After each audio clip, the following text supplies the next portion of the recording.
Hi. The reason for this particular recording is to try to finish off the presidency of Thomas Jefferson, carrying on from where several classes have left off. Most of the classes are at the point where the Louisiana Purchase was made, but I want to go back and review some of the things really quickly with this PowerPoint, to which you also have access. I can move myself out of the way there. Okay. We talked about the election of 1812 in terms of being the Second American Revolution. Why? Because it was a peaceful transfer of power. Control of the country went pretty much from the Federalists to the Republicans, or the Democratic Republicans, or the Jeffersonians, whatever you want to call Jefferson's team.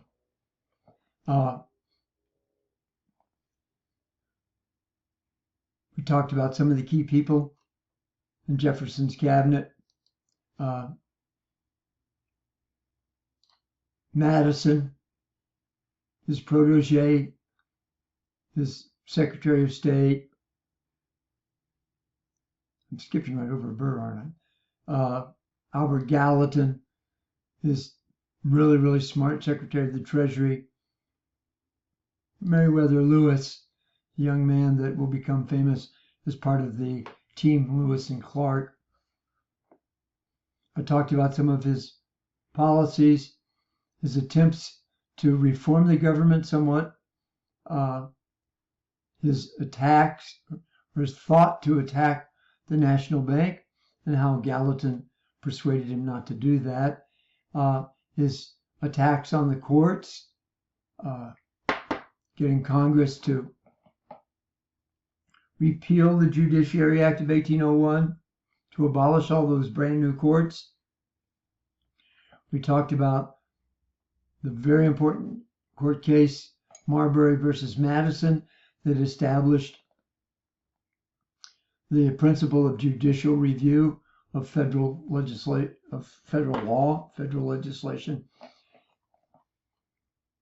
We talked about one good step forward was the 12th Amendment, making the presidential election a little bit more certain. I talked about extreme parts of the two different main parties of the Federalists was the ex junto, and the most extreme people in that group thought that they might even secede from the Union because they weren't getting what they wanted out of the government. And the extreme part of the Republican Party, who political wags called the tertium quids.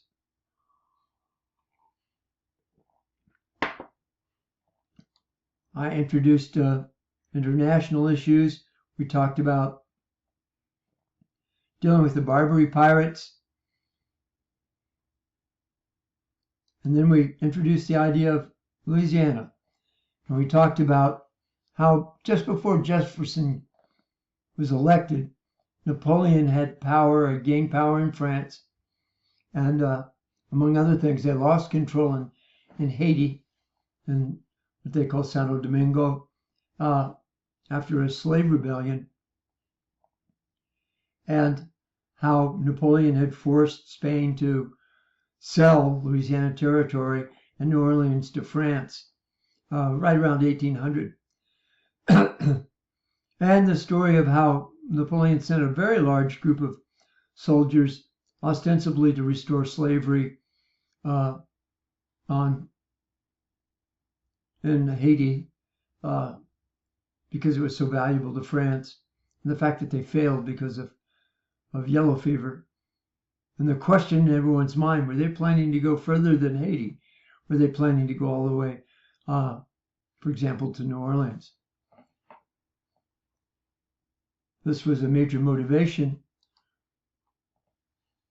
for the president wanting to buy New Orleans. And when they made an offer to New Orleans and finally got through to Napoleon, a very stressed out young dictator didn't want to have to worry about this anymore and offered to sell all of Louisiana to us for $15 million. And we grabbed that deal. The thing I want you to remember about that is that there was opposition on the extreme sides of both parties to this. The Essex Junto didn't like it, and the Tertium Quid didn't like it. In one respect, probably both of them didn't like it for the same reason. They felt if we grew our country, then their part of it would be proportionately smaller, and they'd have less influence. There were other reasons as well. The Tertium Quid felt that that was against the principles of the Republicans, of the Democratic Republicans. There were economic reasons up in New England as well. Okay, so we talked about that, and I think we introduced the travel of Lewis and Clark. All along, apparently, Jefferson had been planning to send an expedition out to the Pacific. He didn't know what Napoleon was going to offer him.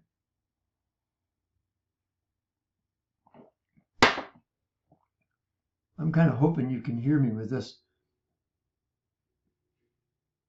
I don't know what that is. I just hit this little symbol on there. Okay, anyway. Lewis and Clark expedition set out from St. Louis, right where the Missouri River runs into the Mississippi. They're going to go all the way up the Missouri, to tributaries of the Missouri, cross the Great Divide, cross the Rockies, and go all the way to the West Coast. Turn around and come back.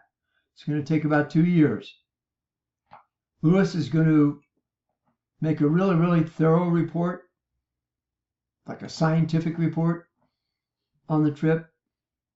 And Clark will also make a pretty thorough report himself from a little bit more of a military point of view. And of course, this trip is where we get to meet the Shoshone Indian lady by the name of Sacagawea.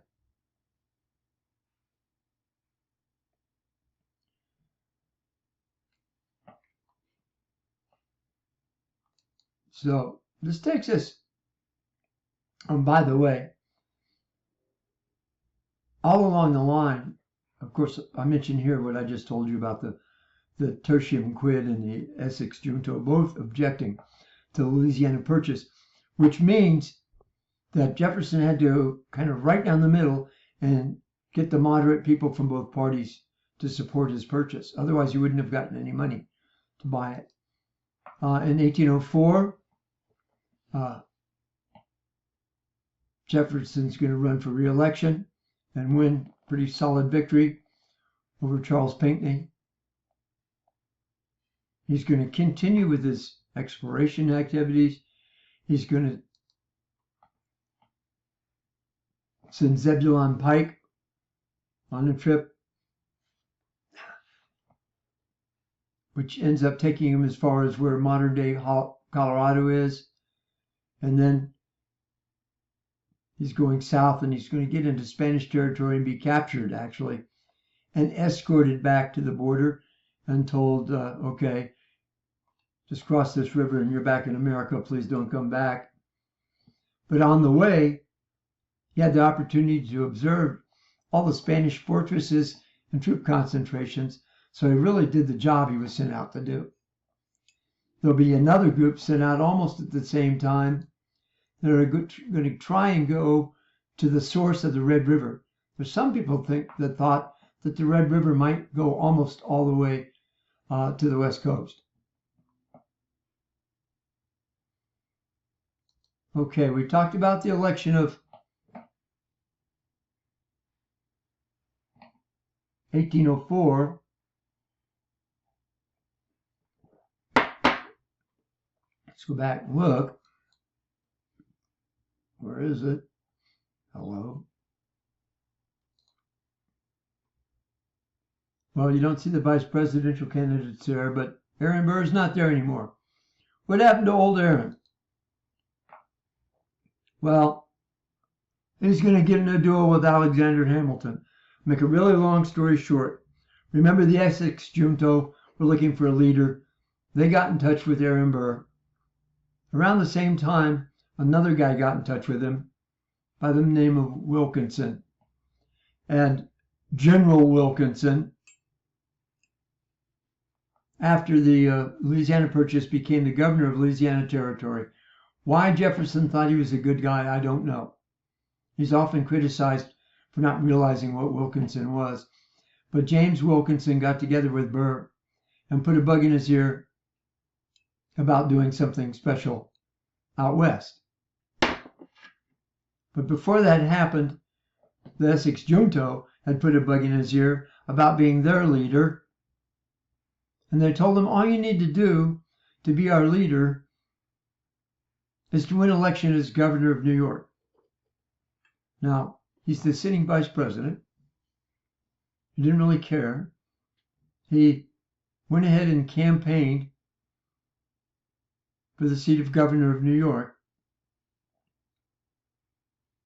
But Alexander Hamilton's coming out of the woodwork.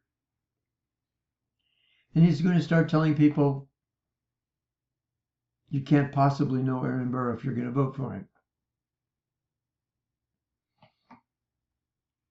As a result, perhaps, of Alexander Hamilton's efforts, Aaron Burr is going to lose that election. He's going to know what Hamilton did. This is the second time Hamilton's taken a role in stopping him from getting a job that he really wanted. And this time, he's going to challenge him to a duel. They will meet. It's a very long, very sad story. Burr was a duelist. He knew how to do it. Hamilton wasn't. Hamilton's family told him, don't be stupid. Dueling was pretty much illegal in a lot of the states already. But they're going to have their duel out in a river. Technically, they weren't in a state. Hamilton's going to be wounded, mortally wounded, and die within a day or so. A lot of people, and I said they fought in a river. I don't think they did it. They fought on land, solid land, now that I think about it. But it was said that Hamilton just fired his gun in the air, had no intention of shooting Burr. To make it make Burr sound even a little bit worse than he really was. I don't know. I don't know that anyone knows the truth of that. But at any rate, Hamilton's dead. Burr's indicted by 2 states, New Jersey and New York. And Burr runs down to Georgia to hide out. But he really doesn't need to, because neither state's really interested in trying to prosecute him. He's still the sitting vice president. But he won't be next time around, of course. So he's not even selected as a vice presidential candidate by Jefferson's side next time around. Instead, they'll pick George Clinton of New York. Remember the guy whose daughter married Citizen Genet? That George Clinton. And Burr's going to go off with James Wilkinson and some friends. And they've got some idea of going west. And we don't know exactly what it is. Some people say that they wanted to form their own country. Some people said he just wanted to personally get land. But anyway, Wilkinson was deep into it in this thing. Wilkinson was a slime ball. At some point,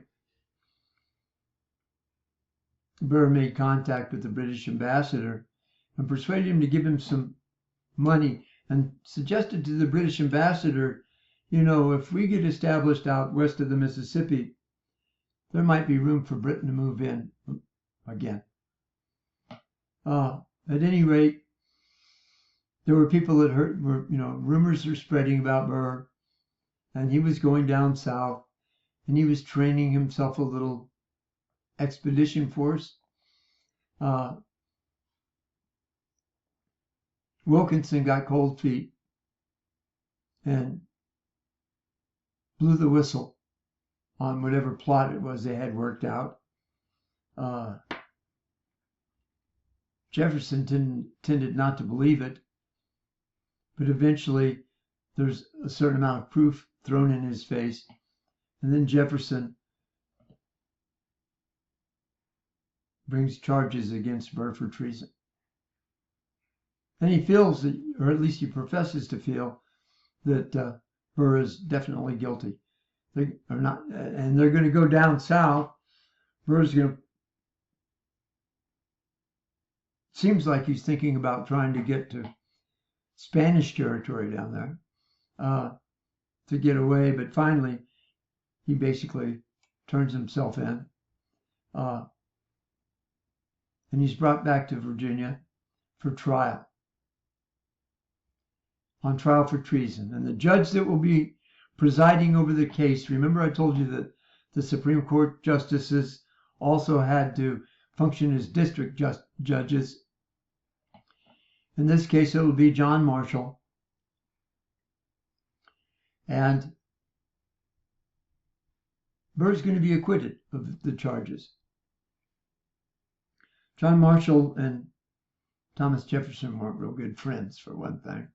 Jefferson seemed to be pushing really hard for a conviction.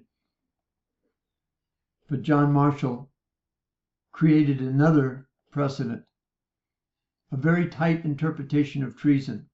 What do I mean? Well,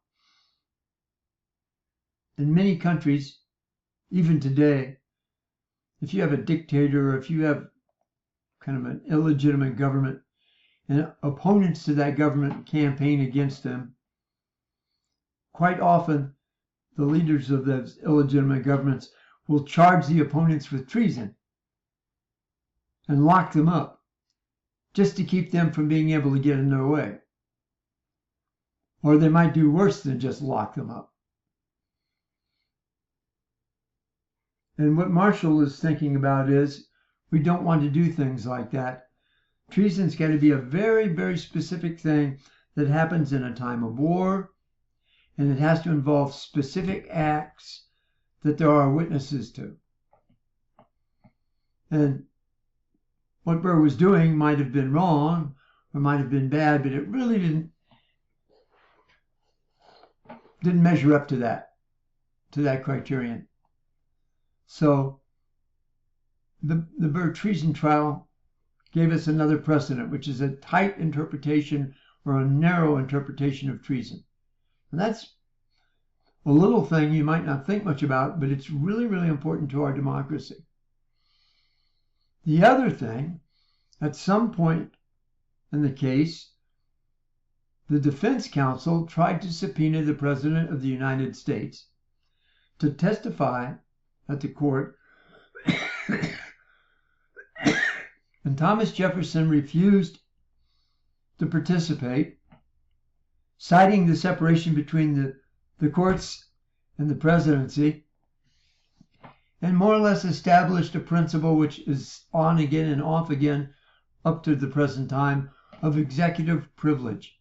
In other words, the workings within the presidency may be privileged so that a court can't really stick its nose in there to find out what they're doing. And the presidency needs a degree of privacy in order to be able to work effectively. That's one interpretation. But that's the Burr conspiracy, so he's found not guilty. Finished. He's very much finished politically. He'll disappear from the political scene. But even so, he's a bit of a problem because, well, I'll put some materials up for you next week to look at after we get done with the exam, and if we actually pull the exam off next week. I'll send you another message about that in a while. Was he as bad as it seems? Or was he a good guy that was misinterpreted, or what? Because there were a lot of people who, when he left the seat of vice president, who cried when he left.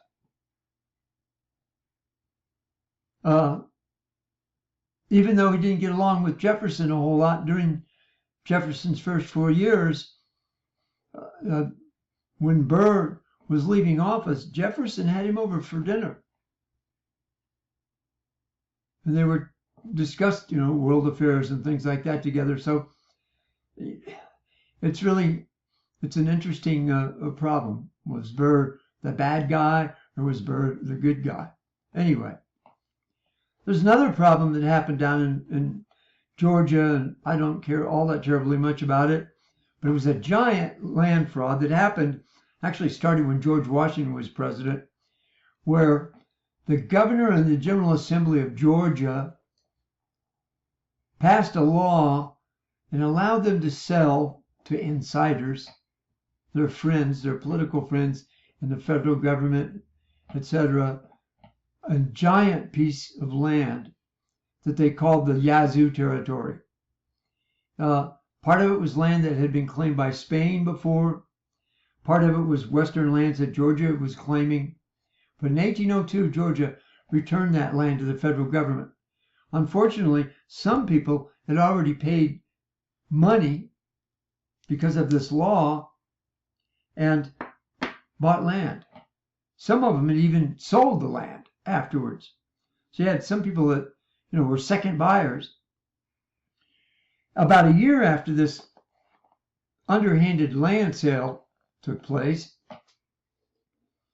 there was a law passed by a new government in Georgia to nullify it all. This is fraud. We can't have this. So they nullified that. They nullified the sales.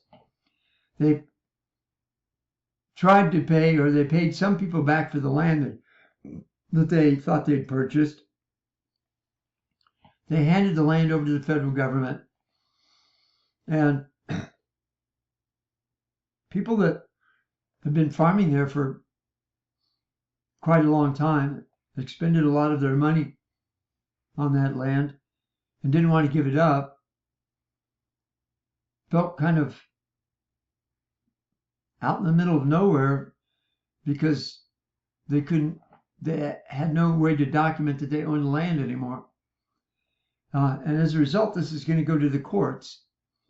Now, at some stage of the game, Thomas Jefferson tries to help the people that are losing their land, which they probably rightfully believed they bought, by providing other land to them and or some way financially compensating them. Once again, you'll get the tertium quid who says, we're not in the land business. What are you doing going away giving taxpayers money for charity? But eventually it's going to get into the Supreme Court. And the Supreme Court, in a case called, I think maybe, do I have it? Yeah, I do. Oh, it's on this slide I'm looking at. In Fletcher versus Peck. Now, Thomas Jefferson won't be president anymore because there'll be an election in 1808. Madison's going to get elected. But this case lives on. And in Fletcher versus Peck, the Marshall Court says what Jefferson did was okay, but mainly those people who bought the land in good faith are protected by the right of contract in the Constitution of the United States.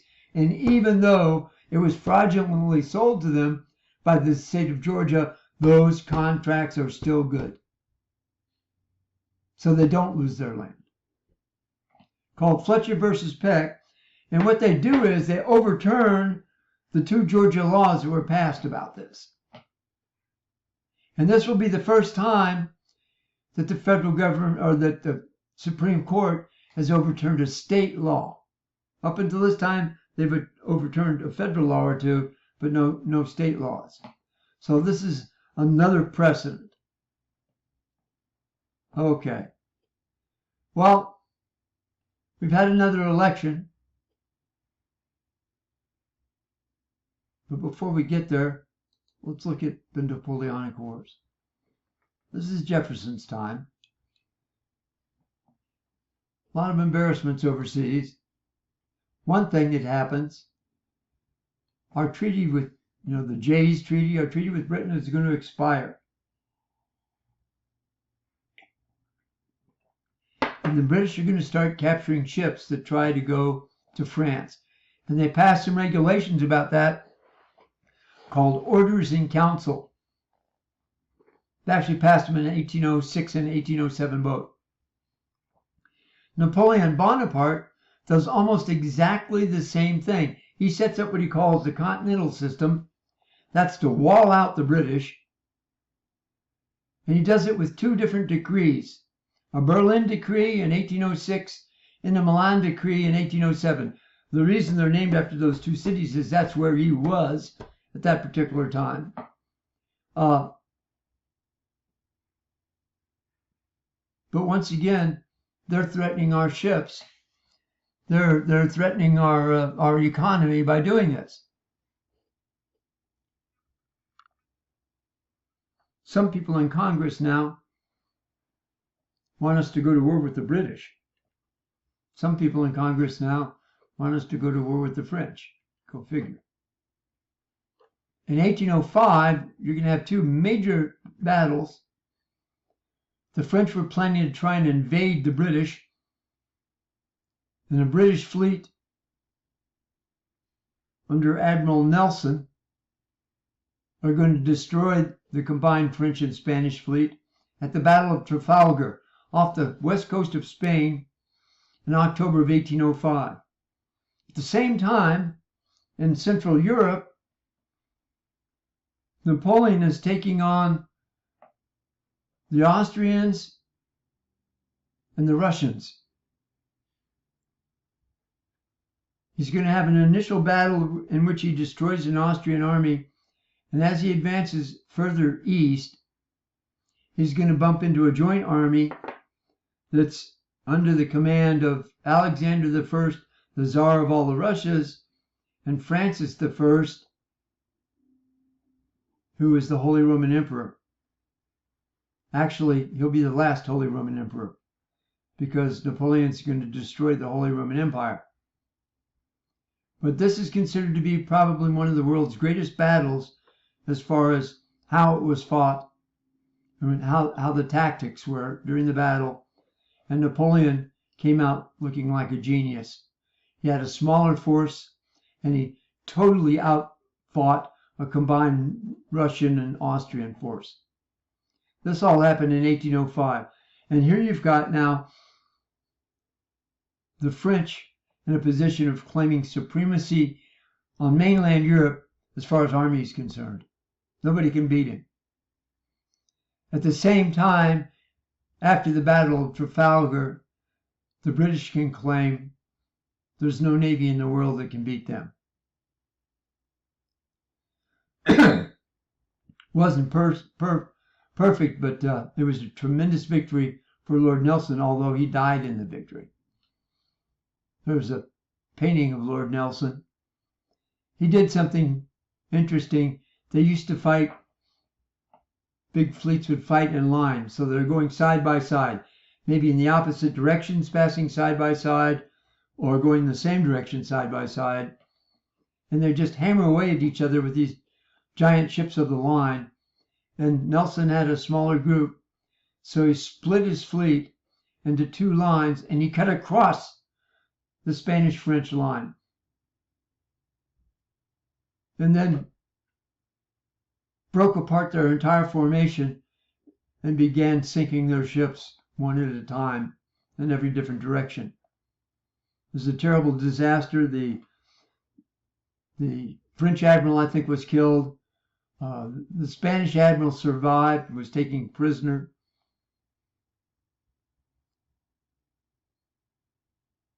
But a great naval victory. Okay.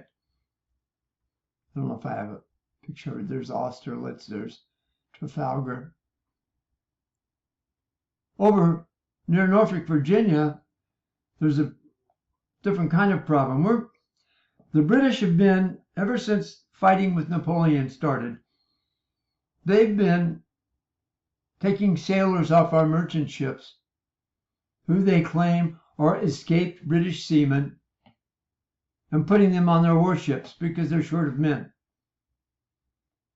And there's probably a certain degree of truth in that. A lot of people that are on British warships would love to get off of the British warship and be in a cushier job. But it's starting to really irritate us, and over a period of about 10 years, they're going to take over 10,000 of our sailors. Now, the particular incident you're looking at on this slide, the USS Chesapeake is getting ready to make a long sea voyage, but they're just preparing. And the captain of the HMS, His Majesty's ship is what that stands for, Leopard's going to send a boat over to exchange mail. We weren't at war, remember? And he mentions to the captain of the Chesapeake, our admiral wants us to come over and search your ship for British deserters. And there's no clear response to that. He goes back to his ship. And a while later, in fact, the Leopard turns into the direction of the Chesapeake, calls out something to the Chesapeake. The captain of the Chesapeake doesn't understand it or chooses not to understand it. And the British ship fires a shot across the bow of the Chesapeake. And the Chesapeake, all the captain does is tells people, load the guns. They were not ready to fight. They were busy moving cargo on the top deck and doing all sorts of things. And while he's trying to get ready to fight, the British ship sails by and hammers the Chesapeake with a full broadside and then repeats it. And so the American ship's just in no shape to fight. And the captain lowers his flag, surrenders to the Leopard. They board the Chesapeake, go through the crew of the Chesapeake, take either 4 or 5 crew members. And at least one of them was really a Royal Navy deserter. Probably about 3 of them on that ship. I don't think they found all 3 of them. But they took 4 back, and one of them was summarily executed, and several others were brought back for trial. Now, when word of this gets to the American public, they demand, and the Congress demands, to go to war with Britain. You remember John Adams when his own party wanted to go to war? Well, now it's the same thing with Jefferson, but the other party. His party wants to go to war with Britain. Our honor's been besmirched. We can't stand this. It's an incredible insult. And Thomas Jefferson says, let's use diplomatic means to deal with this, make them stop impressing American sailors. That's what they call it when they have an informal draft and they come and grab American sailors. They call it impressment. Jefferson says, we're not going to go to war. We can't go to war. Instead, he decides to embargo British goods. Now, we'd already slowed down imports from Britain in 1806. So in 1807, Jefferson's going to put through Congress the Embargo Act. And basically, we're going to stop doing business with anybody. We figure that way, there's no question about anyone doing business with the British or the French. Remember Albert Gallatin, the Secretary of the Treasury? He says, it's not going to be good for our economy, Mr. President. But the president feels he has to do that. He doesn't want to go to war. And it won't be until after the election, but we're going to do away with that Embargo Act. But we'll save that for another time. So that's all the time that we have now. There's nothing else. I should mention one other thing that's really important that was achieved at the end of towards the end of Jefferson's presidency. and that is that the slave trade was banned. As of the first day of January 1808, it became illegal to import slaves into the United States. You can remember that there was a 20-year bargain. Well, it's about exactly 20 years since that bargain was struck. And you can also ask yourself, okay, what does this mean? It doesn't outlaw slavery. It just means you can no longer import slaves into the United States. So think about that kind of as a footnote to Thomas Jefferson. What's the effect of doing that? What does it do to the economy? What does it mean to slavery? And that sort of thing. It certainly doesn't end slavery. Okay. I hope you didn't suffer too much from this little recording. I'm going to shut it down.